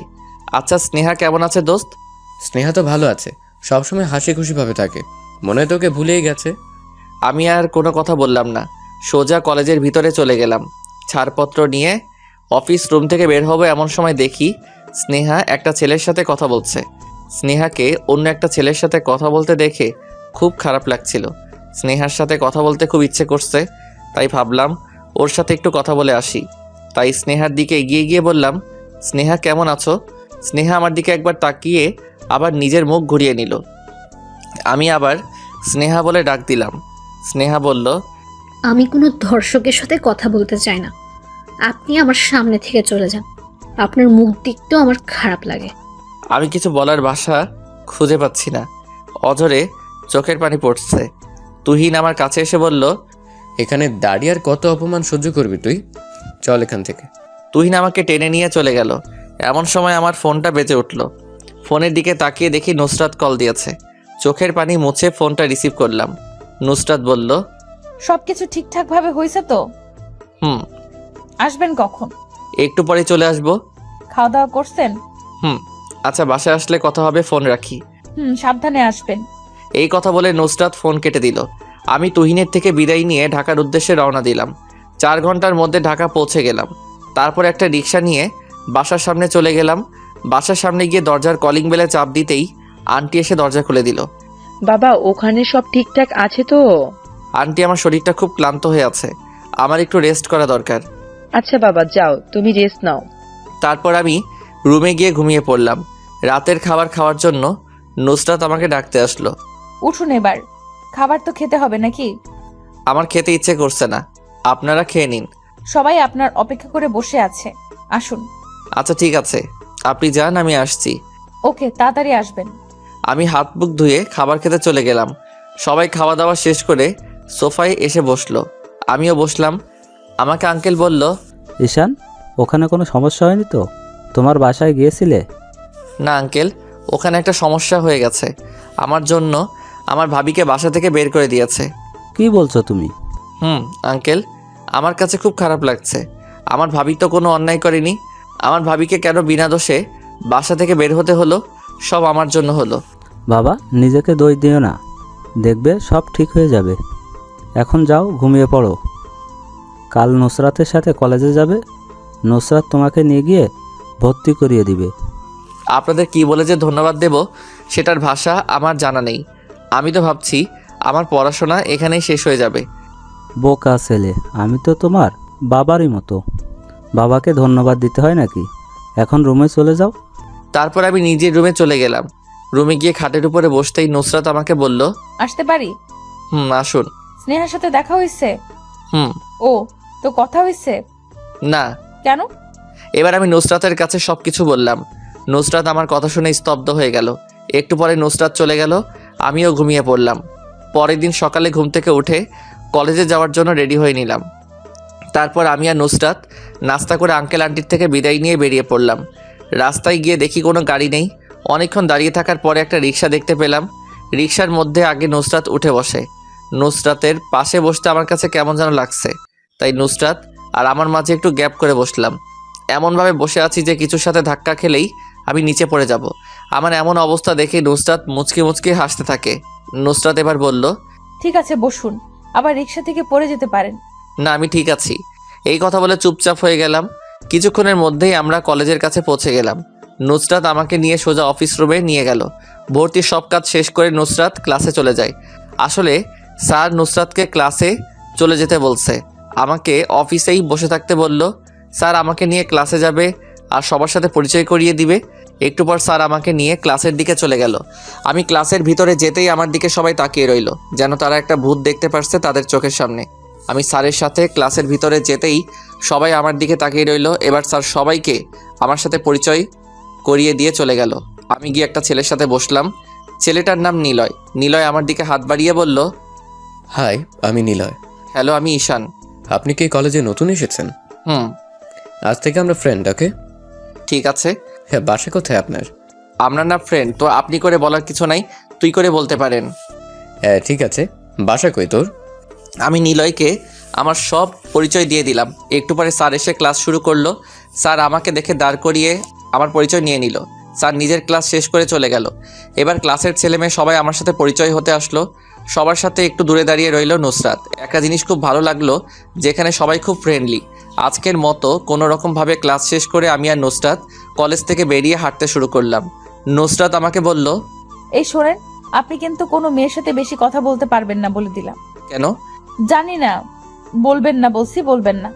আমি আর কোনো কথা বললাম না। দুজনেই বাসায় চলে গেলাম। বাসায় বসে রইলাম। এমন সময় নুসরাত আসলো আমার রুমে বই নিয়ে। নুসরাত এসে বলল, আমরা একসাথে পড়াশোনা করব। ঠিক আছে, বসেন এখানে। এই শোনেন, আপনি আমাকে আর আপনি আপনি করে বলবেন না কিন্তু। ঠিক আছে, আপনিও বলবেন না। ওকে। এবার আমরা দুজনেই পড়তে শুরু করে দিলাম। নুসরাতের পড়াশোনা দেখে আমি অবাক হলাম। ও পড়াশোনায় খুব একটা ভালো না, বারবার আমাকে প্রশ্ন করে। আমি ওকে অনেক কিছুই বুঝিয়ে দিলাম। পড়াশোনা শেষ করে খেতে চলে গেলাম। খাবার টেবিলে গিয়ে বসতে আঙ্কেল বলল, ঈশান, কলেজ পছন্দ হয়েছে? জি আঙ্কেল। তো আজকে কেমন লাগছে কলেজ? খুব ভালো লেগেছে। আজকে প্রথম দিনে অনেকের সাথে পরিচয় হলো। আমি ভাবছিলাম এখানকার ছেলে মেয়েগুলো অন্যরকম হবে, কিন্তু দেখি সবাই খুব ফ্রেন্ডলি। ভালো হলেই ভালো। আঙ্কেল, আমি যে একটা চাকরির কথা বলেছিলাম সেটা? চাকরি করতে হবে কেন তোমার? কোনো চাকরি করতে হবে না তোমাকে, তুমি শুধু মন দিয়ে পড়াশোনা করো। আঙ্কেল, আমার একটা চাকরি দরকার। আমার জন্য আপনারা আর কত করবেন? আমার নিজের কাছেও খুব খারাপ লাগে। আমাকে একটা চাকরির ব্যবস্থা করে দিলে হবে। এতই যখন চাকরি করতে চাও, তাহলে তুমি কাল থেকে আমার অফিসে যাবে। সকালে যেহেতু কলেজ আছে, দুপুরের পরে তুমি অফিসে যাবে। ধন্যবাদ আঙ্কেল। কিন্তু বাবা, তুমি এত চাপ নিতে পারবে? কয়েক মাস পরেই তো তোমার পরীক্ষা। সমস্যা নেই আঙ্কেল, আমার কোনো সমস্যা হবে না, আমি ম্যানেজ করে নিতে পারবো। আচ্ছা ঠিক আছে। খাওয়া দাওয়া শেষ করে রাতে ঘুমিয়ে পড়লাম। সকালে ঘুম থেকে উঠে কলেজে যাওয়ার জন্য রেডি হয়ে বসে রইলাম। নুসরাত একটু পরে আমার রুমে আসে। আমি আর নুসরাত বেরিয়ে পড়লাম। আজকে বাসে করেই কলেজে চলে গেলাম। আজকে একটু তাড়াতাড়ি কলেজে পৌঁছে গেলাম। নুসরাত বলল, ক্লাস শুরু হতে এখনো অনেক সময় বাকি, চলো আমরা একটু ঘুরে আসি। খাওয়া দাওয়া শেষ করে রাতে ঘুমিয়ে পড়লাম। সকালে ঘুম থেকে উঠে কলেজে যাওয়ার জন্য রেডি হয়ে বসে রইলাম। নুসরাত একটু পরে আমার রুমে আসে। আমি আর নুসরাত বেরিয়ে পড়লাম। আজকে বাসে করেই কলেজে চলে গেলাম। আজকে একটু তাড়াতাড়ি কলেজে পৌঁছে গেলাম। নুসরাত বলল, ক্লাস শুরু হতে এখনো অনেক সময় বাকি, চলো আমরা একটু ঘুরে আসি। আমিও রাজি হয়ে গেলাম। দুজনে অনেকক্ষণ হাঁটাহাঁটি করলাম। নুসরাত আমাকে বলল, আচ্ছা তোমার কি কালার পছন্দ? আমার নীল আর কালো পছন্দ। আর তোমার? এখন থেকে এটাই আমারও পছন্দ। মানে? কিছু না। আচ্ছা, ক্লাসের সময় হয়ে এসেছে, চলো, আবার লেট হয়ে যাবে। ঠিক আছে। তারপর আমি আর নুসরাত একসাথে কলেজে চলে গেলাম। ক্লাসে গিয়ে দেখি নিলয় আমার জন্য তার পাশে জায়গা রেখে দিয়েছে। আমি গিয়ে বসে পড়লাম। নিলয় আমাকে বলল, দোস্ত, নুসরাত কি তোর গার্লফ্রেন্ড নাকি? আরে না নুসরাত, আমার ফ্রেশ শুধুই। ও আচ্ছা, দেখিস আবার ফ্রেন্ড থেকে যেন অন্য কিছু না হয়ে যায়। কি যে বলিস, ওই রকম কোনো কিছুই হবে না। কলেজে যতই যাচ্ছি ততই মানুষের সাথে পরিচয় বাড়ছে। এখানে কলেজে আমার অনেক ফ্রেন্ড হয়ে গেছে।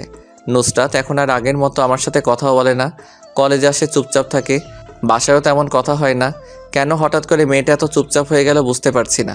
হঠাৎ করে নুসরাতের চুপচাপ হয়ে যাওয়ার বিষয়টা কেন জানি আমার কাছে খুব খারাপ লাগছে। যেই মেয়ে সারাক্ষণ আমার সাথে বকবক করতো, সে এখন আমার সাথে কথাও বলে না। ক্লাসে গিয়ে নিলয়কে বললাম, দোস্ত, নুসরাত দেখি চুপচাপ হয়ে গেছে। কিছুই বুঝলাম না। তুই তো বোকা, কি বুঝবি? তোর কথাও আমি ঠিক বুঝলাম না। নুসরাত তোকে ভালোবাসে। তুই কি দেখিস না, তুই যখন মেয়েদের সাথে আড্ডা দিস, নুসরাত তোর দিকে কিভাবে তাকিয়ে থাকে? আরে দূর, এসব না, বাদ দে তো। আমি নিজেই নুসরাতের সাথে কথা বলবো। যেই ভাবা সেই কাজ। নুসরাতের পুরো কলেজে খুঁজতে শুরু করলাম। একটু পরেই নুসরাতকে দেখলাম একা একা মন মরা হয়ে দাঁড়িয়ে আছে। আমি নুসরাতের কাছে গিয়ে বললাম, নুসরাত, তোমার সাথে আমার কিছু কথা ছিল। কি কথা? তুমি হঠাৎ করে এমন চুপচাপ হয়ে গেলে কেন? কি হয়েছে তোমার? কই কিছু না তো। সত্যি করে বলো, কি হয়েছে তোমার? তুমি তো এমন ছিলে না আগে। যেই মেয়ে সারাক্ষণ বকবক করতো, সে এখন চুপচাপ হয়ে গেল কিভাবে? তোমার জন্য তো ভালো হলো, কেউ এখন আর তোমাকে বিরক্ত করছে না, সবার সাথে সময় কাটাতে পারছো। মানে? কিছু না। আর কিছু বলবে? তোমার এসব কথার মানে আমি ঠিক বুঝলাম না নুসরাত। মানেটা আমাকে ক্লিয়ার করো। তুমি কি বোঝো না অন্য কোনো মেয়ের সাথে কথা বললে আমার খারাপ লাগে? তুমি কি বোঝো না তোমাকে অন্য কোনো মেয়ের সাথে দেখলে আমার সহ্য হয় না? তুমি কি বোঝো না আমি তোমাকে ভালোবাসি? নুসরাতের মুখে ভালোবাসার কথাটা শুনে আমার মাথায় আকাশ ভেঙে পড়ল। আমি স্তব্ধ হয়ে গেলাম। মুখ দিয়ে আর কোনো কথা বলতে পারছিলাম না। আমি আর কোনো কথা না বলে কলেজ থেকে সোজা বাসায় চলে গেলাম। বাসায় গিয়ে ভাবলাম, এখান থেকে আমার চলে যাওয়াটা বেটার হবে। যারা আমাকে এখানে থাকতে দিল তাদের সাথে আমি কি করে বেইমানি করতে পারি? তারা যদি এসব জানে তারা তো আমাকে অনেক খারাপ ভাববে। আমি চাই না কারোর বিশ্বাস ভেঙে দিতে।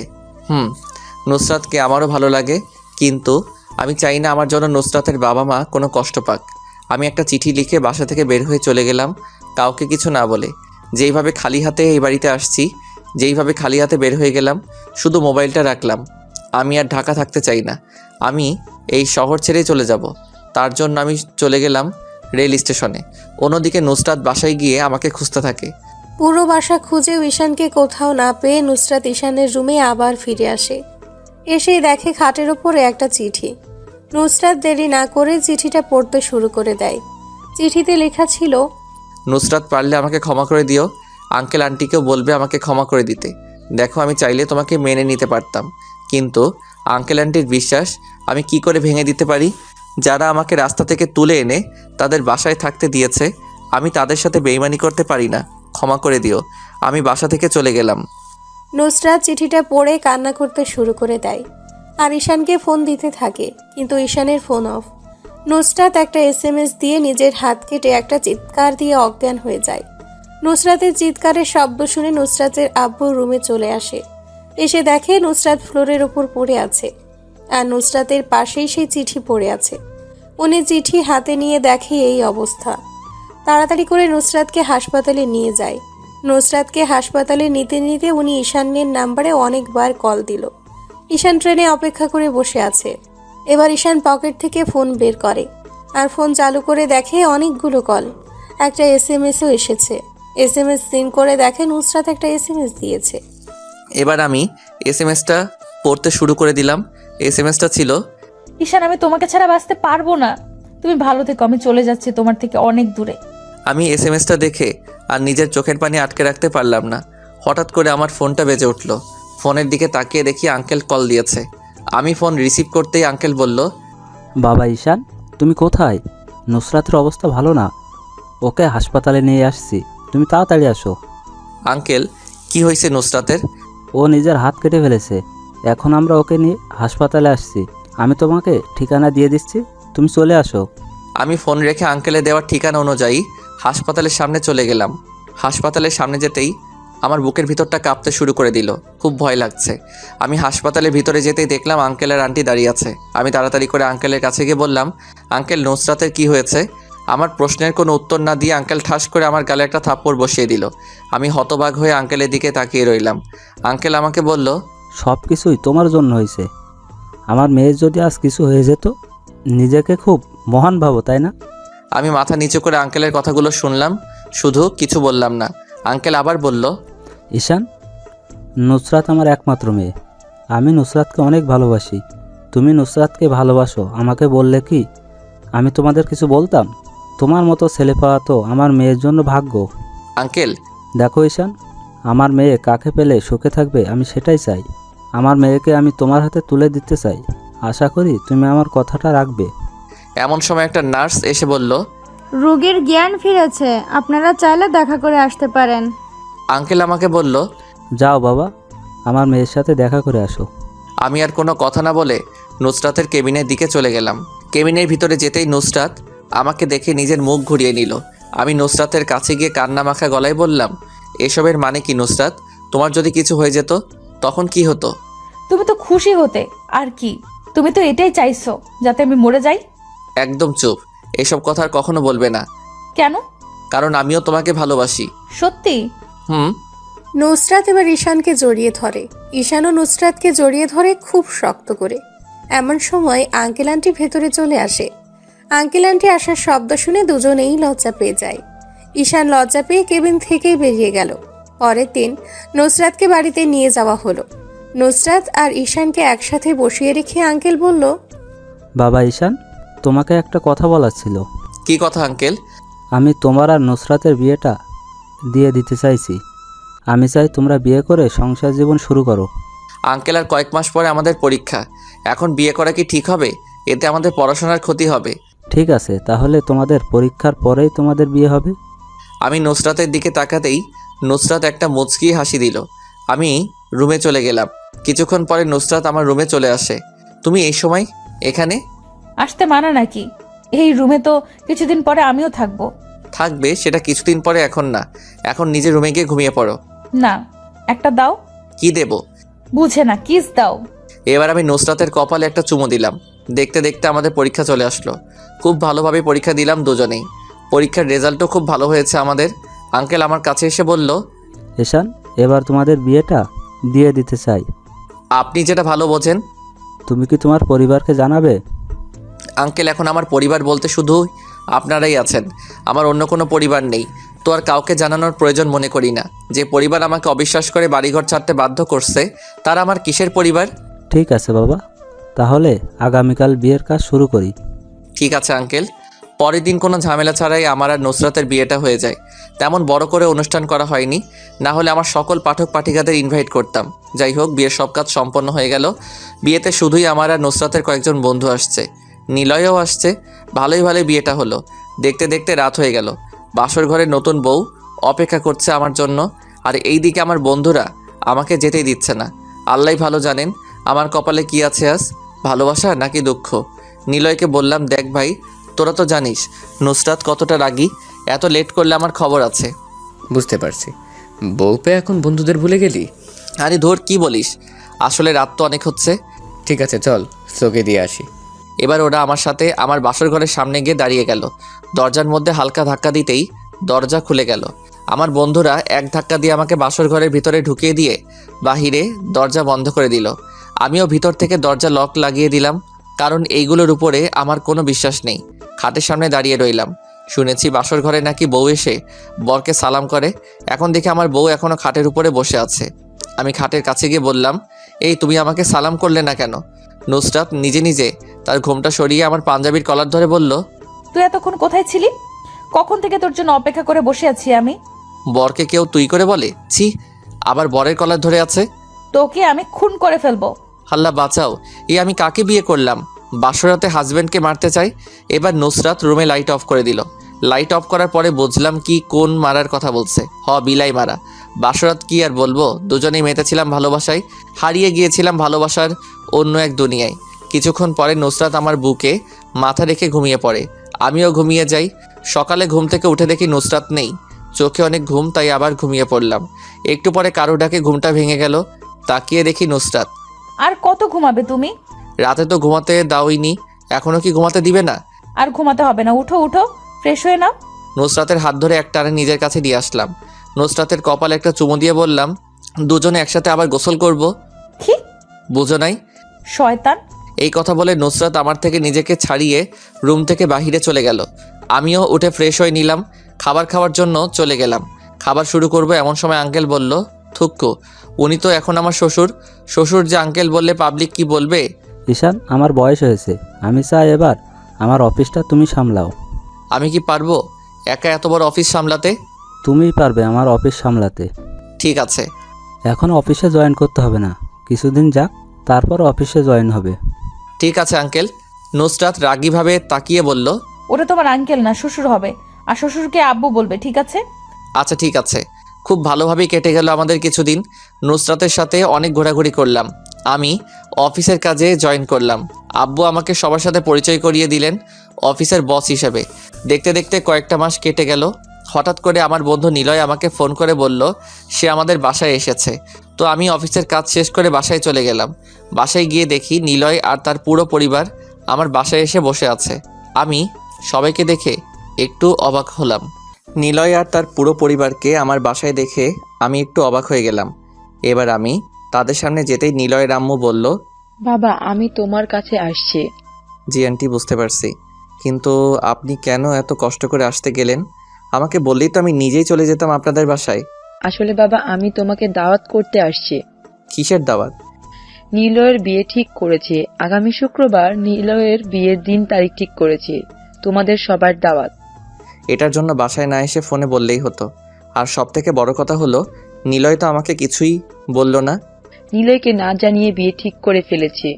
বিয়ের সবকিছু ঠিকঠাক করেই ওকে বললাম। তা বিয়ে কোথায় ঠিক করলেন আন্টি? গোপালগঞ্জ। গোপালগঞ্জের নাম শুনে বুকের ভিতরটা কেমন যেন কেঁপে উঠল, কারণ গোপালগঞ্জ আমার গ্রামের বাড়ি। আমি চুপচাপ হয়ে গেলাম। আর গোপালগঞ্জ তো আর ছোট কোনো এলাকা না। আমি কেন এসব নিয়ে ভাবছি? আন্টি বলল, কি হলো বাবা, কথা বলছো না কেন তুমি? কিছু না আন্টি। আচ্ছা ঠিক আছে, বসেন, খাবার খেয়ে একবারে যাবেন। না বাবা, আমাদের আরো কিছু কাজ আছে, কেনাকাটাও বাকি আছে এখনো। অন্য একদিন এসে থাকবো তোমাদের বাসায়। ঠিক আছে আন্টি। আন্টি আমাদের দাওয়াত দিয়ে চলে গেলেন। তারপর আমিও আবার অফিসের কাজ বাসায় করতে শুরু করলাম। দেখতে দেখতে বিয়ের দিন চলে আসলো। বিয়েতে বরের সাথে আমাদের সবাইকেই যেতে বলছে। তো সবাই রেডি হয়ে নিলয়ের বাসার দিকে চলে গেলাম। আমরা যাওয়ার কিছুক্ষণ পরেই সবাই কনের বাড়ি যাওয়ার জন্য রেডি হয়ে যায়। কিছুক্ষণের মধ্যেই গাড়ি ছেড়ে দেয়। রাস্তা যতই এগোচ্ছে ততই আমার কাছে কেমন যেন লাগছে। কতদিন পরে নিজের গ্রামে যাচ্ছি, কিন্তু পরিবারের কারোর সাথেই দেখা হবে না। আমি চাই তাদের সাথে যেন আমার আর কোনো দেখা না হোক।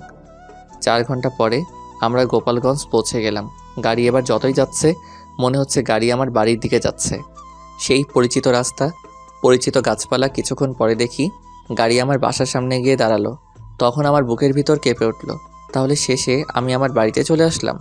কিন্তু এই বাড়িতে মেয়ে তো শিউলি ছাড়া আর কেউ নাই। তাহলে কি নিলয়ের বিয়ে শিউলির সাথে হচ্ছে? আমি ভিতরে গেলে তো সবাই সব কিছুই জেনে যাবে, হয়তো বিয়েটাও ভেঙে যাবে। আমি চাই না আমার জন্য আর কারোর কোনো ক্ষতি হোক। এমনি আমার জন্য সবাই একবার অনেক কষ্ট পেয়েছে। আমি আর চাই না আমার জন্য আর কারো কোনো ক্ষতি হোক। আমি গাড়ির ভিতরে বসে রইলাম। সবাই গাড়ি থেকে নেমে গেল। আমি গাড়ি থেকে নামছি না দেখে নুসরাত আমাকে বলল, কি হলো, গাড়ি থেকে নামছো না কেন? আর তখন থেকে দেখছি তুমি যেন কিছু একটা নিয়ে চিন্তিত। কি হয়েছে তোমার, বলবে একটু? তোমাকে এমন দেখাচ্ছে কেন? কিছু হয়নি, তুমি যাও, আমি আসছি। আমার কিছু কাজ আছে, কাজ শেষ করেই চলে আসছি। এখন আবার কি কাজ তোমার? তুমি যাও প্লিজ, আমি আসছি একটু পরেই। ঠিক আছে, তাড়াতাড়ি আসবে। এই কথা বলে নুসরাত চলে গেল। এবার নিলয় চলে আসলো। নিলয় এসে বলল, কিরে, তুই এখনো গাড়িতে বসে আছিস কেন? আমি একটু পরে আসছি, তোরা যা। না, তোকে ছাড়া আমি ভেতরে যাচ্ছি না। তুই আমার সাথে ভেতরে যেতে হবে। তোকে ছাড়া আমি এক পাও সামনে যাব না। দোস্ত প্লিজ যা, আমি পরে আসছি। না, তুই এখন আয়, কোনো কথা বলবি না। ফার্স্ট আয়, সবাই দাঁড়িয়ে আছে আমাদের জন্য। কি আর করার, ওর জোরাজোরির কাছে হার মানলাম। তবে এক পা যতই সামনে দিচ্ছি ততই আমার হার্টবিট বেড়ে যাচ্ছে। কি হবে তা ভাবতেই খারাপ লাগছে। আমার জন্য আবার এই বিয়েটা ভেঙে যাবে না তো? একটু সামনে যেতেই দেখি আমার ভাবি দাঁড়িয়ে আছে। ভাবিকে দেখে একটু অবাক হলাম। ভাবিকে না বাসা থেকে বের করে দিয়েছে, তাহলে ভাবি এখানে কি করে এলো? তাহলে তারা কি আবার ভাবিকে নিয়ে আসছে? যাক, ভালোই হলো। তবে ভাবিকে দেখে ইচ্ছে করছে এক দৌড়ে ভাবির কাছে চলে যাই, কিন্তু আমি নিরুপায়, চাইলেও পারছি না। এবার বরযাত্রীর সাথে আমি এগোতে থাকি। আমি সবার থেকে নিজেকে আড়ালে রাখার চেষ্টা করছি। হঠাৎ করে ভাবির চোখ আমার উপরে পড়ে। ভাবি আমাকে ভালো করে চিনতে পারছে না এত মানুষের ভিড়ে। ভাবি আমার দিকে অনেকক্ষণ তাকিয়ে রইল। এবার ভাবি এক দৌড়ে আমার কাছে এসে কান্না করতে করতে বলল, ঈশান ভাই আমার, তুমি এতদিন কোথায় ছিলে? এই দিকে আমি নিশ্চুপ হয়ে দাঁড়িয়ে রইলাম। ভাবি এবার মা বাবাকে ডাকতে থাকে। অন্যদিকে সবাই হতবাক হয়ে তাকিয়ে আছে। কেউ কিছুই বুঝতে পারছে না এরা কি করে আমাকে চিনে। সবাই হতবাক হয়ে তাকিয়ে আছে। মা বাবা একসাথে চলে আসে। বাবা আমাকে দেখেই কান্না করে দিল আর আমাকে শক্ত করে জড়িয়ে ধরে বলল, বাবা, তুই আমাকে ক্ষমা করে দিস। তোকে বিশ্বাস না করে তোর ওপর অনেক অত্যাচার করেছি আমরা। সেই দিন তোর কথা আমাদের বিশ্বাস করা উচিত ছিল। আমার কাছে ক্ষমা চেয়ে আমাকে আর ছোট করবেন না, আমাকে আর অপরাধী বানাবেন না। এবার আম্মু আমার কাছে এসে বলল, বাবা ঈশান, আমি তোর সাথে অনেক খারাপ ব্যবহার করছি, তুই আমাকে ক্ষমা করে দিস বাবা। আমি তো একজন দর্শক, আপনারা কেন আমার কাছে ক্ষমা চাচ্ছেন? আমি তো অপরাধী। এমন সময় হঠাৎ করে কেউ আমার পায়ে ধরে কান্না করতে শুরু করে দিল। তাকিয়ে দেখি শিউলি। পা ছাড়ুন। না, আগে বল তুই আমাকে ক্ষমা করেছিস। আমি তোর সাথে অন্যায় করেছি অনেক। প্লিজ আমাকে ক্ষমা করে দে। আমি সেদিন অন্ধ হয়ে গিয়েছিলাম। প্লিজ আমাকে ক্ষমা করে দে ঈশান। আমি কিছুই বুঝতে পারছি না। আমি ভাবিকে বললাম, ভাবি কিছুই তো বুঝলাম না। আমি বলছি, তুমি এই বাড়ি থেকে চলে যাওয়ার পরে আমাকেও এই বাড়ি থেকে বের করে দেয়, কিন্তু আবার কিছুদিন পরেই আমাকে ফিরিয়ে নিয়ে আসে। তারপর আমি সব সত্যি সবার সামনে নিয়ে আসি। আর শিউলিও নিজের ভুল বুঝতে পারে, আর সে সব সত্যি কথা মা বাবার কাছে বলে দেয়। সে সবার কাছে ক্ষমা চেয়ে নেয়। ও নিজের ভুল বুঝতে পারে। তুমিও ওকে ক্ষমা করে দাও ঈশান। শিউলি এখনো আমার পা ধরে কান্না করছে। আমি শিউলিকে দাঁড় করিয়ে বললাম, আমি তোকে সবসময় নিজের বোনের মতো ভালোবাসতাম, কখনো তোর দিকে খারাপ নজরে তাকাইনি। আর তুই আমাকে মিথ্যা অপবাদ দিয়ে আমার পরিবার থেকে আমাকে দূরে রাখলি। যে মা বাবা আমাকে নিয়ে গর্ব করতো তাদের কাছে আমাকে খারাপ বানিয়ে দিলি। সবার কাছে আমাকে তুই খারাপ বানিয়ে দিলি। আমি তো তোর কোনো ক্ষতি করিনি, তুই আমার জীবনটাই নষ্ট করে দিয়েছিলি। পুরো কলেজে আমার নামে মিথ্যা বলে সবার কাছে আমাকে খারাপ বানিয়েছিস। প্লিজ ঈশান, আমাকে তুই ক্ষমা করে দে ভাই।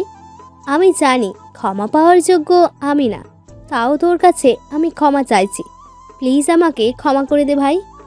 শিউলির চোখের পানি দেখে খুব খারাপ লাগছে। কেউ যখন নিজের ভুল বুঝতে পারে তখন তাকে ক্ষমা করে দেওয়া উচিত। আমি এবার শিউলির চোখের পানি মুছে দিয়ে বললাম, ঠিক আছে, তোকে আমি ক্ষমা করে দিলাম।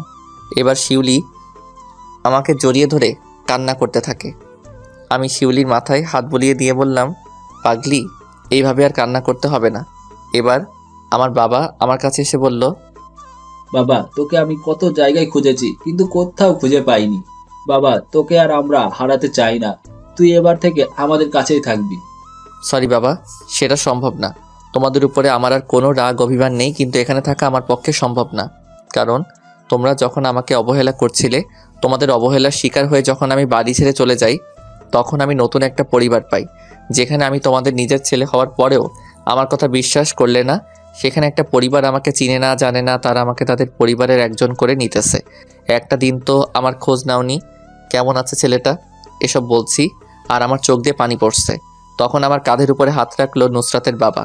আমি তাকে দেখিয়ে আমার বাবাকে বললাম, দেখো এই মানুষটাকে, উনি আমাকে কখনো দেখেওনি, কিন্তু তিনি শুধুই আমার কথা শুনে আমাকে বিশ্বাস করে তাদের বাসায় থাকতে দিয়েছে, পড়াশোনা করিয়েছে, বাবার মতো স্নেহ করছে, কখনো কোনো কিছুর জন্য আমাকে নিষেধ করেনি।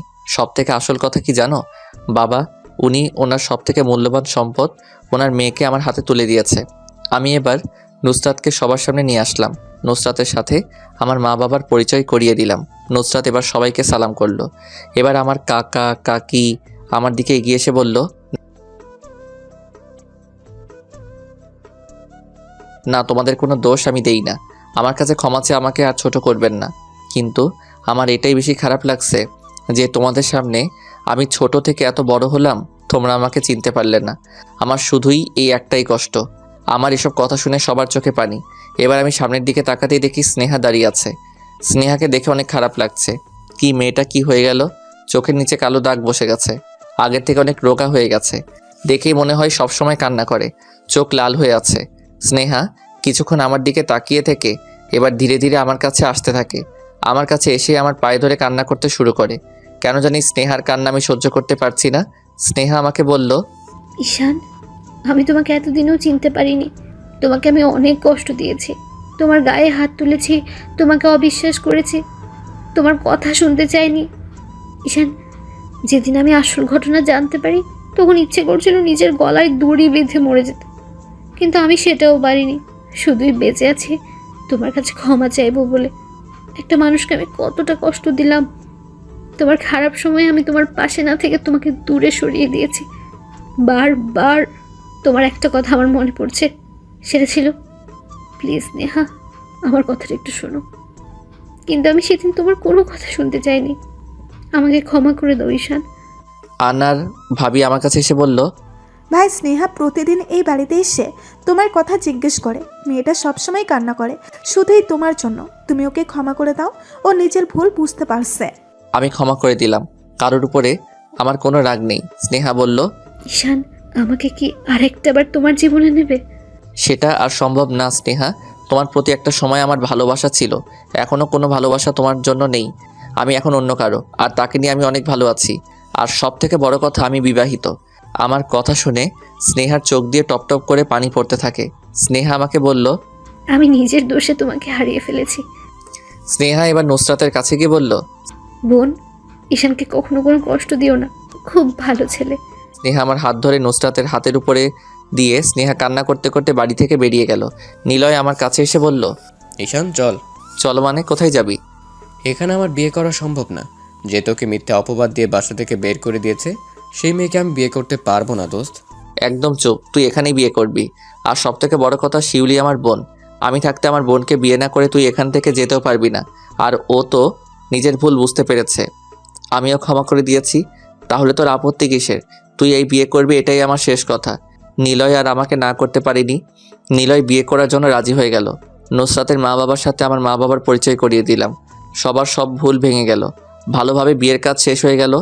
এবার কোণে বিদায় দেওয়ার পালা। শিউলিকে নিলয়ের হাতে তুলে দিয়ে বললাম, তুই আমার বোনকে দেখে রাখবি, ও যেন কখনো কোনো কষ্ট না পায়। শিউলি আমাকে জড়িয়ে ধরে কান্না করতে থাকে। এবার শিউলিকে গাড়িতে উঠিয়ে দিলাম। আমার মা বাবা আমার কাছে এসে বলল, তুই কি চলে যাবি ঈশান? এখানে তো আমি অতিথি হয়ে এসেছি, আমাকে তো চলে যেতেই হবে। বাবা, তোকে পেয়ে আমরা আবার হারিয়ে ফেললাম। আমি তো অনেক আগেই হারিয়ে গেছি, তখন তো আমার খোঁজ নাওনি। যাই হোক, ভালো থেকো তোমরা। বাবা, তুই কি এখনো আমাদের উপরে রেগে আছিস? আমার আর কোনো রাগ কারোর উপরে নেই। আসি, আল্লাহ হাফেজ। ভাবির থেকে বিদায় নিয়ে চলে আসলাম। এই কথা বলে আমি গাড়িতে উঠে বসে পড়লাম। এবার আমার শ্বশুর শাশুড়ি আমার মা বাবার থেকে বিদায় নিয়ে চলে আসলো। নুসরাত এবার আমার মা বাবার পায়ে হাত দিয়ে সালাম করলো। আমার আম্মু নুসরাতের মাথায় হাত বুলাতে বুলাতে বলল, দোয়া করি মা সুখে থেকো, আমার ছেলেটার খেয়াল রেখো। দোয়া করবেন মা। তারপর নুসরাতও চলে আসলো। ও একটা কথা বলা হয়নি, আমার দাদি মারা গেছে। আমি বাসা থেকে বের হয়ে যাওয়ার কিছুদিন পরে আমার দাদি মারা যায়। এবার আমরা সবাই ঢাকা ফিরে আসলাম। তারপর অনেক দিন কেটে গেল। আমি কাজ করছি, হঠাৎ করে আমার ফোন বেজে উঠল। ফোনের দিকে তাকিয়ে দেখি নুসরাত কল দিয়েছে। আমি তাড়াতাড়ি করে ফোন রিসিভ করলাম। নুসরাত, বলো। একটা খুশির খবর আছে। কি সেটা? লজ্জা লাগছে খুব? আরে বলো। তুমি বাবা হতে চলেছো। নুসরাত এই কথা বলে ফোন কেটে দিল। নুসরাতের মুখে এই কথা শুনে আমি তো মহা খুশি। মিষ্টি কিনে অফিসের সবাইকে খাইয়ে দিলাম। আমিও তাড়াতাড়ি করে বাসায় চলে গেলাম। বাসায় গিয়ে দেখে আমার মা বাবাও চলে আসছে। তাদের দেখে আমি আরও বেশি খুশি হয়ে গেলাম। আব্বু আম্মুকে জড়িয়ে ধরলাম। তাদের জিজ্ঞেস করলে তোমরা কখন আসলে? এই তো কিছুক্ষণ আগেই আসলাম। খুশির খবর শুনে কি আর বাড়িতে থাকা যায়, তাই তোর মাকে নিয়ে চলে আসলাম। খুব ভালো করছো। ভাবি আসেনি? না, বাসা তো খালি হয়ে যাবে, তাই নিয়ে আসিনি। এখন তুমি আর বৌমা আমাদের বাসায় চলো। যাবো আব্বু, অবশ্যই যাব। তারপর আমি নুসরাত আমাদের বাড়িতে চলে গেলাম। আমাদের একটা কন্যা সন্তান হয়েছে, খুব মিষ্টি দেখতে। ধীরে ধীরে আমার মেয়েও বড় হতে থাকে। এরপর থেকে আমাদের পরিবারে আর কোনো সমস্যা দেখা দেয়নি। খুব ভালোভাবে চলতে থাকে আমাদের জীবন। হাসি খুশি একটা পরিবার হয়ে ওঠে। আর গল্পটা এখানেই শেষ করে দিচ্ছি।